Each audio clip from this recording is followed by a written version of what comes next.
ટેકાના ભાવે મગફળીની ખરીદી કરતા કેન્દ્ર પર ભ્રષ્ટાચાર। શું ભ્રષ્ટાચાર થાય છે? કોણે લગાવ્યા આ સનસનીખેજ આરોપ?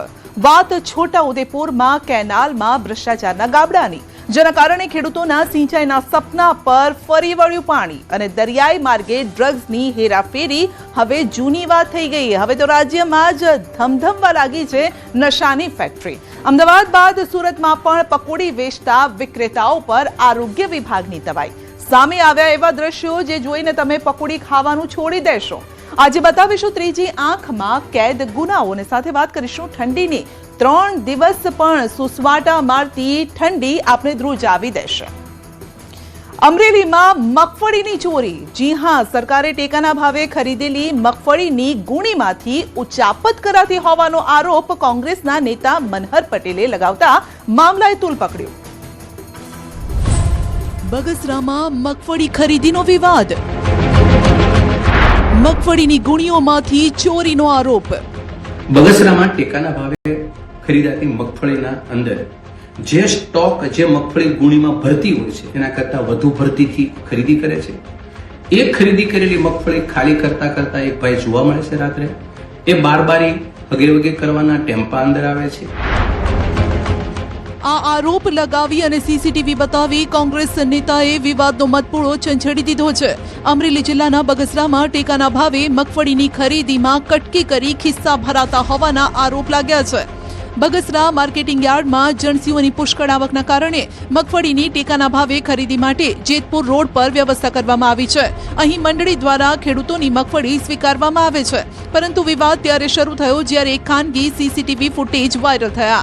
આ વિડીયોમાં કોઈ વ્યક્તિ ખેડૂત પાસેથી નાણાં લેતા હોય અને બીજી તરફ ગુણીઓમાંથી મગફળી કાઢવામાં આવતી હોય તેવું કહીને આરોપ લગાવાયા છે। આ વિડીયોને હથિયાર બનાવી મંડળી અને વહીવટી તંત્ર સામે ભ્રષ્ટાચારના આરોપ લાગતા હવે લડાઈ આરપારની થઈ ગઈ છે।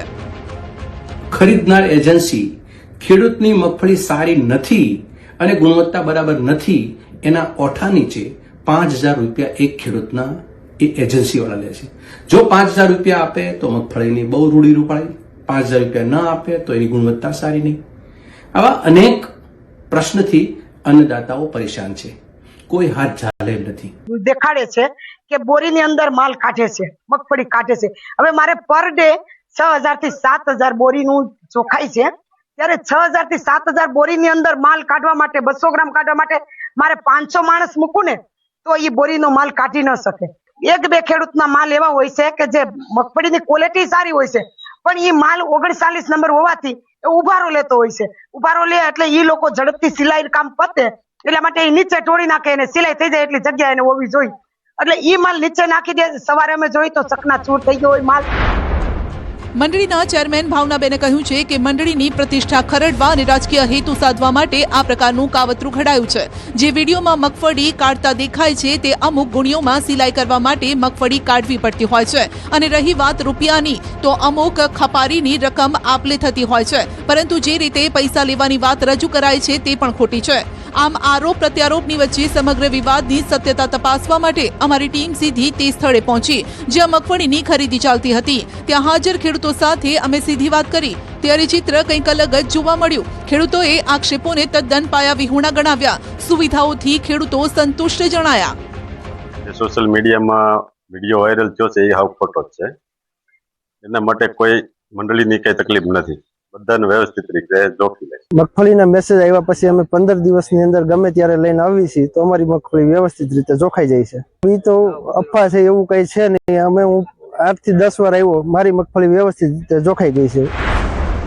એટલું જ નહીં, સહકારી મંડળીના ચેરમેને પણ કહ્યું છે કે તેમના પર લાગેલા આરોપો તદ્દન ખોટા છે, માટે જેણે આરોપ લગાવ્યા છે તેની સામે તેઓ બદનક્ષીનો દાવો પણ કરી શકે છે। સુવિધા એને આપી છે, 300 રૂપિયા ડિપોઝિટ દઈ અને અમારી ખપાડી લઈ જાય છે પાછા। જયારે ખપાડી પરત અમને એમનું કામ પતે આપે ત્યારે અમે એ ખપાડી અમને એના 300 રૂપિયા પરત આપીએ છીએ અને ત્યાર પછી અમને પાછી ખપાડી આપે છે। આવું પણ હોઈ શકે છે। આવી રીતે ખોટા અમારી સંસ્થા ઉપર આક્ષેપ નાખવામાં આવ્યા છે। આના માટે અમે 1 કરોડનો બદનસીબનો દાવો પણ અમે કરવા તૈયાર છીએ। આમ ખેડૂતો અને મંડળીના સંચાલકો આ આક્ષેપોને રાજકીય સ્ટન્ટ ગણાવી મામલતદારને આવેદનપત્ર પાઠવવા પહોંચ્યા. હવે જોવાનું એ રહેશે કે તંત્ર આ મામલે તપાસ કરીને સત્ય સામે લાવે છે કે પછી આ વિવાદ માત્ર રાજકીય ખેલ બનીને રહી જાય છે. ખેતરે સિંચાઈનું પાણી પહોંચે તે માટે માઇનર અને સબ માઇનર કેનાલો બનાવવામાં આવી, પરંતુ છોટાઉદેપુરમાં આ કેનાલોને ભ્રષ્ટાચારની ઉધઈ કોરી ખાઈ રહી છે. અધિકારીઓ અને કોન્ટ્રાક્ટરની મિલીભગતના કારણે પાણી છોડાતા જ પત્તાના મહેલની જેમ કેનાલ તૂટી પડી. અધિકારીઓના પાપે ખેડૂતો પાણીથી વંચિત. પાણી છોડાતા કેનાલ ભાંગીને ભૂક્કો થઈ ગઈ. કેનાલમાં ભ્રષ્ટાચારના ગાબડા. છોટાઉદેપુર જિલ્લાના સંખેડા તાલુકામાંથી પસાર થતી નર્મદા નિગમની કેનાલોમાં ભ્રષ્ટાચારની ગંધ આવી રહી છે. ટીમ્બા અને ભાટપુર ગામ પાસેથી પસાર થતી ખૂનવાડ માઇનર સબ માઇનર કેનાલનું નવીનીકરણ રિપેરિંગ હમણાં જ થયું છે, પરંતુ પાણી છોડાતાની સાથે જ આ કેનાલ પત્તાના મહેલની જેમ તૂટી પડી છે. તંત્રની બેદરકારીના કારણે ખેડૂતોના સિંચાઈના પાણીના સપના પર ફરી એકવાર પાણી ફરી વળ્યું. કેનાલ તૂટવાના કારણે પાણી કોતરોમાં વહી ગયું છે. આજુબાજુની માટીનું પણ મોટા પાયે ધોવાણ થયું છે. વર્ષોથી ખેડૂતો આ જર્જરિત કેનાલોના નવીનીકરણની માંગ કરી રહ્યા હતા, પરંતુ શું આ રીતે નવીનીકરણ થશે? ઉડેર માઇનર અમારી સીમોથી પસાર થાય છે ટીમ્બા, તે વર્ષોથી તૂટેલી જ હાલતમાં છે. જ્યારે અધિકારીઓને રજૂઆત કરે તો માટી કામ કરે, થોડું ઘણું ઝાડવા સાફ કરે, એ સિવાય કઈ કામ બીજું નવીન નહીં કરતા. માટી કામથી પાળા બનાવીને થોડું આગળ પાણી જાય, પણ તોય છતાં બી પાણી છલાઈ નીકળે છે બહાર. મારા ખેતરમાં તો પૂરું ભરાઈને જ જાય છે. કેનાલોની સ્થિતિ જોતા જ હલકી ગુણવત્તાનું કામ કર્યું હોવાનો ખ્યાલ આવી જાય છે, કેમ કે કેનાલમાં તિરાડો પડી ગઈ છે. કેટલી જગ્યાએ કેનાલના ટુકડા થઈ ગયા છે. કોન્ટ્રાક્ટરે અધિકારીઓની મિલીભગતથી પોતાના ખિસ્સા ગરમ કરી લીધા હોવાના આક્ષેપ થઈ રહ્યા છે. સરકારશ્રીએ અહીંયા સિંચાઈ માટે યોજનાઓ બધી કરેલી છે. આમાં યોજનાઓમાં એવો બધો ભ્રષ્ટાચાર થયેલો છે કે આ માઇનોર કેનલ છે એ 11 વર્ષથી 3 થી 4 વાર રિપેર થઈ છે. એમાં અત્યારે 3 વર્ષ પહેલા તૂટી ગયેલું હતું, તો એ રિપેર થયું છે. આ રિપેરિંગ ને 5 જ દિવસ થયા છે. પહેલું જ પાણી હજુ છોડ્યું છે, તો એ પાણી છોડતાની સાથે જ આ કેનલ તૂટી ગઈ છે. હવે પાછળ જે બધા ખેડૂત છે એ ખેડૂતને આ વર્ષે હમણાં માવઠાના મારને લીધે બધા જ ખેતરોમાં કપાસ ને બધું બગડી ગયું છે. હવે એમને બીજો કોઈ પાક કરવો છે, પણ પાક માટે અહીંયાથી પાણી જ નથી આવે એવું, તો એ લોકો પાક શું બીજો કરશે? આ વિસ્તારમાં જળસ્તર નીચે હોવાથી કૂવામાં પાણી નથી રહેતું, માટે કેનાલથી સિંચાઈના પાણીના ખેડૂતોએ સપના જોયા હતા, પરંતુ ભ્રષ્ટાચારના ગાબડાના કારણે ખેડૂતો સિંચાઈથી વંચિત રહી ગયા. નર્મદા નિગમના અધિકારીઓ જર્જરિત કેનાલોની મુલાકાત લેવાની તસ્દી પણ નથી લેતા. અન્ય કેનાલો પણ જર્જરિત હાલતમાં છે, જ્યાં સતત લીકેજ થવાના કારણે ખેડૂતોના પાકને નુકસાન થઈ રહ્યું છે. 4 દિવસ બી નહીં થયા, આ જસ્ટ પાણી આવ્યું જ છે અને તૂટી ગયું છે. તો અમારે આગળ બધી જમીન એવાની એવી જ છે, પાણીનો લાભ જ નહીં મળતો, કે અમારી પાસે કુવા બી નહીં આગળ કે અમને પાણી મળી શકે. કે જેથી આ કેનાલનું હતું કે આવે તો પણ અધિકારીઓની એટલી પોલામપોલ ચાલે છે કે ખાલી કરવા ખાતર કરી જાય છે. એક પાણીમાં તો આ તૂટી ગયું છે, તો હવે અમને પાણી બી મળશે કઈ રીતે? રવિ સિઝન ચાલુ હોવા છતાં કેનાલ તૂટી જવાથી ખેડૂતોને સિંચાઈનું પાણી ક્યારે મળશે તે મોટો પ્રશ્ન છે. શું નર્મદા નિગમ આ ભ્રષ્ટ કામગીરી કરનાર કોન્ટ્રાક્ટર સામે પગલાં લેશે કે પછી ખેડૂતોએ આમ જ પાણી વગર વલખા મારવા પડશે તે જોવાનું રહ્યું. છોટાઉદેપુર જિલ્લાના ખેડૂતોને સિંચાઈનો લાભ મળે તે માટે સરકારે વ્યવસ્થા કરી અને નર્મદાની મેઇન કેનલથી સબ માઇનોર કેનલો બનાવી ખેડૂતોના ખેતર સુધી પાણી પહોંચે તેની વ્યવસ્થા કરવામાં આવી, પરંતુ અધિકારીઓની બેદરકારીને લઈને આ ખેડૂતોને સિંચાઈનો લાભ મળતો નથી. આપ જોઈ શકો છો કે સંખેડા તાલુકાના ભાટપુર નજીક જ્યાં સબ માઇનોર કેનલ છે 3 વર્ષથી તૂટેલી હાલતમાં હતી. નવીનીકરણ કરવામાં આવ્યું, ફરી એકવાર પાણી છોડવાથી ફરી એક જ પહેલા જ પાણીની અંદર આ જે સબ માઇનોર કેનલ છે તે પણ સંપૂર્ણ રીતે તૂટી ગઈ છે. અધિકારીના પાપે આ વિસ્તારના ખેડૂતો જે ભોગ બન્યા છે, આ ખેડૂતોએ કમોસમી વરસાદને લઈને પણ કમર ભાગી તૂટી છે.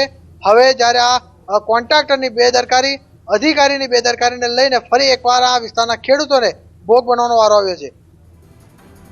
ડ્રગ્સ હવે કોઈ બહારના રાજ્યમાંથી નથી આવતું, પણ હવે તો રાજ્યમાં જ નશાની ફેક્ટરીઓ ધમધમી રહી છે. સુરતમાં મોલની અંદર ધમધમતી નશાની સિક્રેટ ફેક્ટરીનો પર્દાફાશ થયો, જ્યાં ફૂડ ટેસ્ટિંગની આડમાં ડ્રગ્સનો વેપલો ચાલતો હતો અને આ ફેક્ટરીનું સંચાલન લંડનમાં બેઠેલો શખ્સ કરતો હોવાનો ઘટસ્ફોટ થતા પોલીસ પણ સ્તબ્ધ થઈ ગઈ.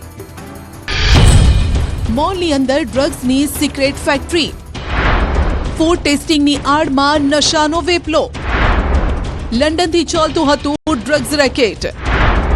રાજ્યમાં દારૂની ફેક્ટરીઓ તો અવારનવાર ઝડપાય છે. હવે સુરતમાં શહેરની અંદર જ નશાનું ઝેર તૈયાર કરી યુવાધનને નશાના રવાડે ચડાવવાના કાવતરાનો પર્દાફાશ થયો છે.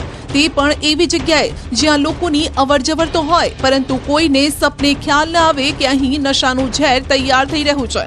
સુરતના પર્વત પાટિયા વિસ્તારમાં જ્યારે લોકોની અવરજવરથી ધમધમતા કમર્શિયલ મોલમાં ઓપરેશન હાથ ધર્યું, ત્યારે તેમને ત્યાંથી જે મળ્યું તે જોઈને એસઓજીના પગતળેથી જમીન સરકી ગઈ. પોલારિસ શોપિંગ સેન્ટરની અંદર ફૂડ ટેસ્ટિંગ લેબની આડમાં હાઈ પ્યોરિટી ક્રિસ્ટલ મેફેડ્રોન ડ્રગ્સની ફેક્ટરી ધમધમતી હતી. મોલ જેવા જાહેર સ્થળે ડ્રગ્સનું પ્રોડક્શન થઈ રહ્યું હતું. આ સમગ્ર પ્રકરણની શરૂઆત 1 જાન્યુઆરી 2026ના રોજ થઈ હતી, જ્યારે એસઓજીએ એક યુવકને ડ્રગ્સના મુદ્દામાલ સાથે પકડી પાડ્યો. આ યુવકની કડક પૂછપરછ દરમિયાન ચોંકાવનારી કબૂલાત પણ સામે આવી છે. આ ડ્રગ્સ કોઈ બહારના રાજ્યમાંથી નથી આવ્યું, પરંતુ સુરત શહેરની અંદર જ એક ખાનગી લેબોરેટરીમાં તૈયાર કરવામાં આવ્યું છે. તપાસના તાર પર્વત પાટિયા વેસુ કેનાલ રોડ પર આવેલા પોલારિસ શોપિંગ સેન્ટર સુધી પહોંચ્યા છે. અહીં ડિક્રિયા ફૂડ એન્ડ ફાર્મા એનાલિટિકલ્સ લેબોરેટરીમાં એસઓજીએ બાતમીના આધારે દરોડા પાડ્યા. લેબની અંદર તપાસ કરતા પોલીસને આધુનિક મશીનરી અને કેમિકલ્સ મળ્યા, જેનો ઉપયોગ high purity crystal mephedrone drugs તૈયાર કરવા માટે થતો હતો. ફૂડ ટેસ્ટિંગના નામે ચાલતી આ લેબ વાસ્તવમાં મોટું ડ્રગ્સ મેન્યુફેક્ચરિંગ યુનિટ હોવાનું સાબિત થયું છે. 1 ગ્રામ ડ્રગ્સ આ લોકો 5,000 રૂપિયાના ભાવે વેચતા હતા તથા હાઈ પાર્ટીઓમાં સપ્લાય કરતા હતા તેવો ખુલાસો થયો છે. ત્યારે એસઓજીએ તૈયાર એમડી ડ્રગ્સ સહિત અંદાજે 20 લાખ રૂપિયાનો મુદ્દામાલ જપ્ત કરી 3 લોકોની ધરપકડ કરી. 31મી નાઇટમાં એસઓજીની ટીમ જ્યારે ફિલ્ડમાં હતી ત્યારે એમને માહિતી મળેલી હતી કે અમુક વ્યક્તિઓ જે છે એ વોટ્સએપથી, ઇન્સ્ટાગ્રામથી, સ્નેપચેટથી એ ડ્રગ્સનું વેચાણ કરે છે. તો અમારી લગભગ 4 મહિનાથી આની વોચ જે છે એ ચાલુ હતી અને જે તે વખતે એક આરોપી પકડાઈ ગયેલા અને 2 આરોપીઓ જે છે નાસ્તા ફરતા હતા. એમાં ખુશાલ રણપરિયા અને ભરત લાઠિયા, આ બંને જે તે વખતે વોન્ટેડ જાહેર કરવામાં આવેલા. ત્યારબાદ અમારી જે ટીમો છે સતત આ લોકોની પાછળ હતી. ગઈકાલે આ બંને આરોપીઓ પકડ્યા હતા અને ત્યારબાદ એમનાથી કબૂલાત થઈ કે એ લોકો જે છે એ પર્વત પાટિયા વિસ્તારની અંદર ડિક્રિયા કરીને જે food and pharma analysis lab છે ત્યાં આ લોકો જે છે એ આજે ક્રિસ્ટલ ડ્રગ છે એ બનાવતા હતા. લંડનમાં બેઠા બેઠા મોલમાં ડ્રગ્સનું પ્રોડક્શન. આ રેકેટનો સૌથી મોટો ચોંકાવનારો વળાંક લંડન કનેક્શન તરીકે સામે આવ્યો છે. પોલીસ તપાસમાં બહાર આવ્યું છે કે આ ડ્રગ્સ ફેક્ટરીનો અસલી માસ્ટર માઇન્ડ જનક જાદાણી લંડનમાં બેસીને આખું નેટવર્ક ઓપરેટ કરી રહ્યો છે. લંડનથી જ આ લેબ માટે જરૂરી ફાઇનાન્શિયલ મદદ અને માર્ગદર્શન પૂરું પાડે છે. વિદેશમાં બેસીને સુરતના યુવાધનને નશાના રવાડે ચઢાવવાનું આ આંતરરાષ્ટ્રીય કાવતરું હોવાનું બહાર આવ્યું છે. પોલીસે આ મામલે ડ્રગ્સ બનાવનાર મુખ્ય સૂત્રધાર બ્રિજેશ વ્રજલાલ ભાલોડિયાની ધરપકડ કરી છે. આરોપી બ્રિજેશ તેની કેમિકલની જાણકારીનો દુરુપયોગ કરીને ઉચ્ચ ગુણવત્તાનું મેફેડ્રોન તૈયાર કરતો હતો. હાલમાં પોલીસે આ તમામ આરોપીઓ વિરુદ્ધ એનડીપીએસ એક્ટ હેઠળ કડક કાર્યવાહી શરૂ કરી છે. લંડનમાં બેઠેલા માસ્ટર માઇન્ડ સુધી પહોંચવા માટે પોલીસ ડિજિટલ પુરાવાઓ એકઠા કરી રહી છે. આરોપીઓના મોબાઈલ ડેટા અને કોલ રેકોર્ડ્સ પરથી વધુ મોટા ખુલાસા થવાની શક્યતા છે.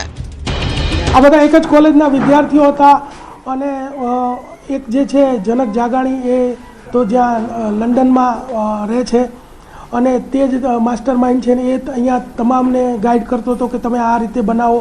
જે ઓર્ડરો આવે એ પણ એ ત્યાંથી કહેતો હતો કે આજે સપોઝ જે 16 ગ્રામ એમડી જે બ્લુ બનાવ્યું છે એણે કીધું હતું કે હાઈ પાર્ટીમાં વાપરવા માટે બનાવવામાં, એટલે એને બ્લુ કલર એડ કરાવેલો એટલે અલગ ડ્રગ લાગે. નામ ખુલી ગયું છે એટલે હવે જે આપણા રેડ કોર્નર નોટિસ છે કે બીજા જે કોઈ ઇન્ટરનેશનલ લોઝ છે એના મુજબ એની ધરપકડની કાર્યવાહી કરવામાં. 50 લાખના એમડી ડ્રગ્સ સાથે રીઢો ગુનેગાર ઝડપાયો. અમદાવાદના જુહાપુરામાંથી પોલીસે 504 ગ્રામ એમડી ડ્રગ્સનો મોટો જથ્થો ઝડપી પાડ્યો છે. આંતરરાષ્ટ્રીય બજારમાં આ ડ્રગ્સની કિંમત અંદાજે 50 લાખ જેટલી છે. પોલીસને બાતમી મળી હતી કે એક શખ્સ પોતાની કારમાં ડ્રગ્સનો જથ્થો લઈને ફરી રહ્યો છે. આ બાતમીના આધારે પોલીસે જુહાપુરાના રોયલ અકબર ટાવર પાસે છટકું ગોઠવ્યું. શંકાસ્પદ ક્રેટા ગાડીને આંતરીને તપાસ કરાઈ. ડ્રાઈવર સીટની નીચે સંતાડેલી એક થેલીમાંથી કેફી દ્રવ્ય મળી આવ્યા. એફએસએલની પ્રાથમિક તપાસમાં આ જથ્થો શુદ્ધ એમડી ડ્રગ્સ હોવાનું સામે આવ્યું. પકડાયેલ આરોપી તૌસીફ કાદરી જુહાપુરાનો રહેવાસી છે અને અગાઉ પણ એનડીપીએસના ગુનાઓમાં પોલીસના હાથે ઝડપાઈ ચૂક્યો છે. આરોપીએ કબૂલાત કરી છે કે તેણે આ ડ્રગ્સનો જથ્થો અમદાવાદના શાહપુરમાંથી જ એક વ્યક્તિ પાસેથી ખરીદ્યો હતો અને તે શહેરના જુદા જુદા વિસ્તારોમાં છૂટક વેચાણ કરવાનો હતો. જુહાપુરા વિસ્તારમાં એક ઇસમ છે જેનું નામ તૌસીફ અહેમદ મોહમ્મદ સલીમ કાદરી છે.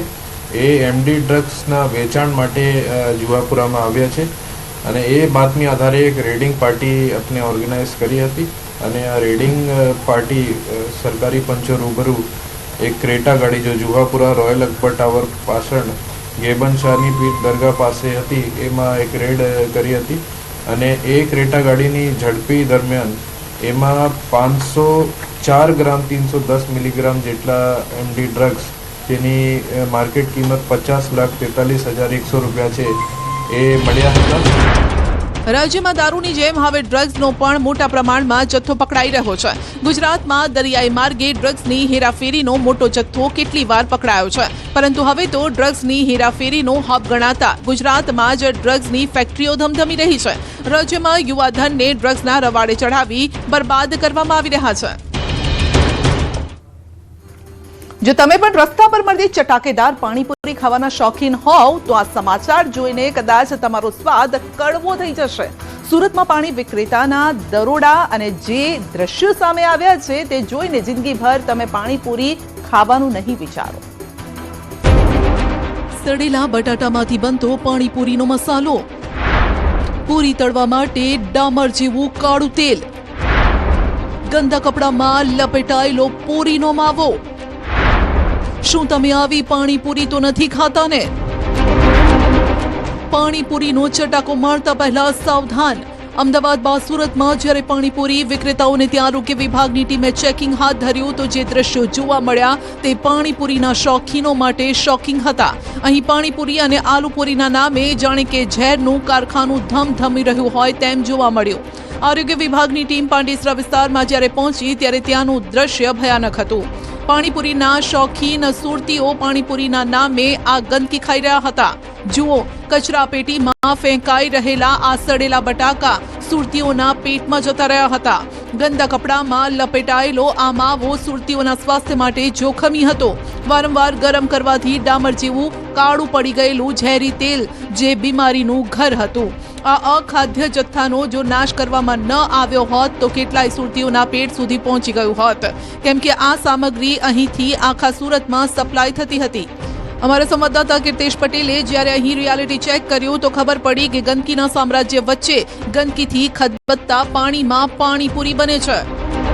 પાણીપુરી બનાવતા લોકો પર તવાઈ છે ત્યારે દ્રશ્યો જોઈ શકાય છે. સુરતનો પાંડેસરા વિસ્તાર છે કે જ્યાં પાણીપુરી બનાવે છે એ સમગ્ર વિસ્તાર ગંદકીમય છે અને જે પ્રકારે કહી શકાય કે અહીંયા તમામ વસ્તુ છે એ કઈ હાલતમાં બનતી. હું અંદરના દ્રશ્યો બતાવવા માંગીશ કે જે જગ્યા પર પાણીપુરી બનતી હોય છે તેનો માલ સામાન જે મૂકવામાં આવ્યો છે આ માલ સામાન છે. સાથે સાથે કહી શકાય કે કઈ સ્થિતિમાં બનતું હોય છે. અહીંયા જે પાણી વપરાય છે એ પાણીની હું ગુણવત્તા બતાવવા માંગીશ કે આ પાણી છે અને જે પ્રકારે પાણીનો સ્ટોર કરવામાં આવે છે આમાંથી જ પાણીપુરી બનતી હોય છે. ત્યારે આરોગ્ય વિભાગ દ્વારા દરોડા પાડવામાં આવ્યા છે. ગાંધીનગર અને ઇન્દોરમાં ફાટી નીકળેલા રોગચાળા બાદ સુરત મહાનગરપાલિકા હરકતમાં આવી. સ્થળ પર જ અખાદ્ય તેલ, સડેલા બટાકાનો નાશ કર્યો. અત્યારે આ પરિસ્થિતિ જોઈને તમે જોઈ જ રહ્યા છો કે જે છે પાણીનો બધો વપરાશ ને એ પ્રમાણે જે યોગ્ય રીત નથી દેખાતી. એના માટે અમે પ્રયત્ન કરીશું કે પેલું બંધ કરવા માટે પૂરેપૂરા પ્રયત્ન કરીશું. ચટાકેદાર સ્વાદના મોહમાં આપણે આપણા અને આપણા પરિવારના સ્વાસ્થ્ય સાથે ચેડા કરી રહ્યા છીએ. રસ્તા પર ઊભા રહીને પાણીપુરી ખાતા પહેલા એ જરૂર જુઓ કે તે કઈ જગ્યા અને કેવા વાતાવરણમાં બને છે. તમારી 1 મિનિટની લપસણી જીભ તમને હોસ્પિટલના બિછાને પહોંચાડી શકે છે. સાથે તંત્રની કામગીરીને પણ લઈને સવાલ કે રોગચાળો ફાટે ત્યારે જ કેમ તંત્ર જાગે છે. આ કાર્યવાહી થોડા સમય થશે અને પછી પરિસ્થિતિ જસની તસ થઈ જાય છે. 3 દિવસ હજુ રહેશે ઠંડીનો ચમકારો. જાન્યુઆરીનું બીજું અઠવાડિયું પણ આપે ઠૂઠવાવા માટે તૈયાર રહેવું પડશે. જોકે 3 દિવસ બાદ પવનની દિશા બદલાતા 2 થી 3 ડિગ્રી તાપમાન વધશે અને ઠંડી ઘટશે. 3 દિવસ ગુજરાતમાં વાશે ઠંડા પવનો. 3 દિવસ બાદ સામાન્ય થશે વાતાવરણ. ડિસેમ્બર મહિનો આમ તો સૌથી ઠંડો રહેતો હોય છે, પરંતુ આ વખતે ડિસેમ્બરમાં જોઈએ તેવી ઠંડી ન પડી ને તેની થોડીક અસર હવે જાન્યુઆરી માસમાં પૂરી થતી હોય તેવું જોવા મળી રહ્યું છે. છેલ્લા 3-4 દિવસથી રાજ્યમાં ઠંડા પવનો ફૂંકાઈ રહ્યા છે. વહેલી સવારે ઠંડીનો અનુભવ થઈ રહ્યો છે. જે ઠંડી 2025ના છેલ્લા મહિનામાં ન પડી તે જાન્યુઆરી માસમાં અનુભવાઈ રહી છે. જો કે આ ઠંડી પણ લાંબો સમય નહીં રહે.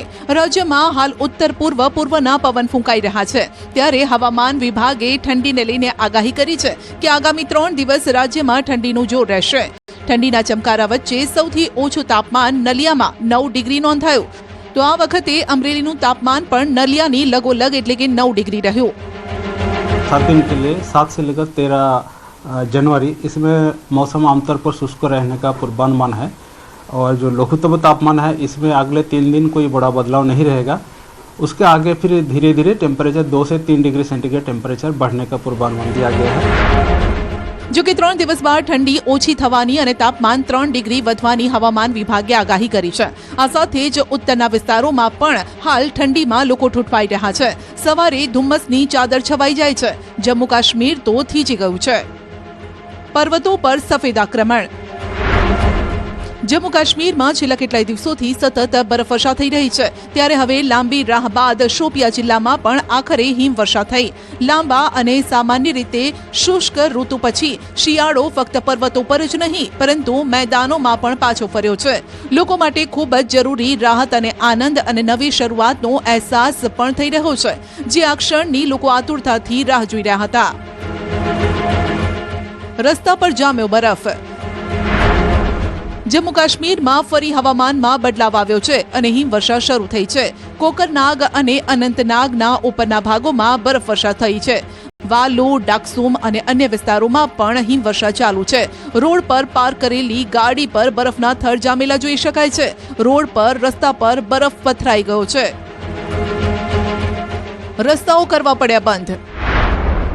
જમ્મુ કાશ્મીરમાં થયેલ હિમવર્ષા બાદ રોડ રસ્તા પર બરફ જામી ચૂક્યો છે, જેના કારણે અવરજવરમાં મુશ્કેલી પડી છે.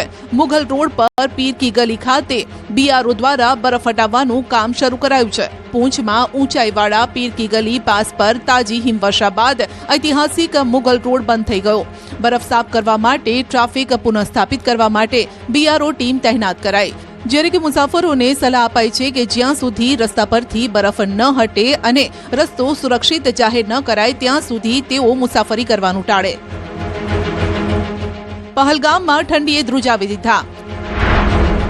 હવામાન વિભાગની આગાહી બાદ કાશ્મીરના પહલગામના આરુ ઘાટીમાં હિમવર્ષા શરૂ થઈ. આરુ અને પહલગામના અન્ય ઘાટીમાં હિમવર્ષા થઈ રહી છે. રાત્રે શરૂ થયેલ હિમવર્ષા બાદ રોડ પર બરફના થર જામી ગયા છે. હિમવર્ષા વચ્ચે લોકો કડકડતી ઠંડીનો અનુભવ પણ કરી રહ્યા છે. ધોધ થીજી ગયા. આ તરફ ઉત્તરાખંડના પર્વતોમાં પણ ઠંડી સતત વધી રહી છે. ઊંચાઈવાળા વિસ્તારોમાં બરફવર્ષા થઈ રહી છે, જેના કારણે નીચલા વિસ્તારોમાં હાડ થીજવતી ઠંડી પડી રહી છે. છેલ્લા 3 દિવસથી હવામાન બદલાતા બદ્રીનાથ ધામ અને નીતિ ખીણમાં હળવી બરફવર્ષા થઈ રહી છે. પ્રવાસીઓ પણ સતત નીતિ ખીણમાં સ્થિત ટીમરસેન પહોંચી રહ્યા છે. એટલી હદે ઠંડુ વાતાવરણ છે કે અહીંના તમામ કુદરતી ધોધ પણ થીજી ગયા છે.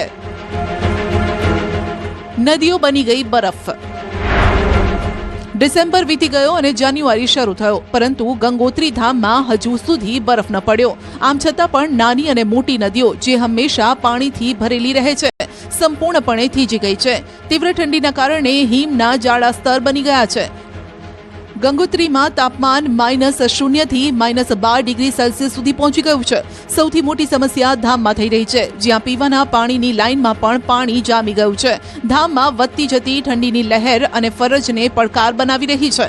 કંખુ બેરિયર ઇન્ચાર્જ રાજવીર રાવતે જણાવ્યું કે આ સિઝનમાં ગંગોત્રી ધામમાં કોઈ બરફ પડ્યો નથી. જોકે તાપમાનમાં એટલો ઘટાડો છે કે ગંગોત્રી અને ગૌમુખ ટ્રેક પરની બધી નદીઓ અને નાળાઓ સંપૂર્ણપણે થીજી ગયા છે.